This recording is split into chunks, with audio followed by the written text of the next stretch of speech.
технологія може працювати практично цілий рік за температурою мінус 10 на вулиці. Це дуже важливо. По-друге, витрати ми порахували собівартість такої роботи втричі нижче, ніж ті технології, які ми зараз застосовуємо. Тому що їде машина, 2 людини при машині. Ви бачили технологію, розігріли, від'їхали, гріють другу ділянку, тут починають вирівнювати. По машини входить запас асфальту, який постійно підігріває. Це принципово, що цю технологію застосовувати не коли є вибоїни вже, а коли тільки йдуть тріщини і починаються, якісь маленькі ямки, зразу ця машина виходить, вирівнює.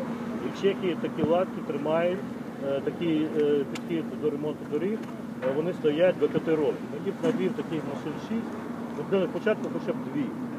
А якщо взяти як мінімум 2-4, то за 2-3 роки ми відремонтували ямковий ремонт по всьому місті і потім ми підтримували його в нормальному стані. Ви побачили, що воно робиться швидко, якісно, фактично, без того обмеження транспортного руху. І це, по-моєму, дає свій сенс для усіх, для тих, які проводять ремонт, ну і навіть для водіїв.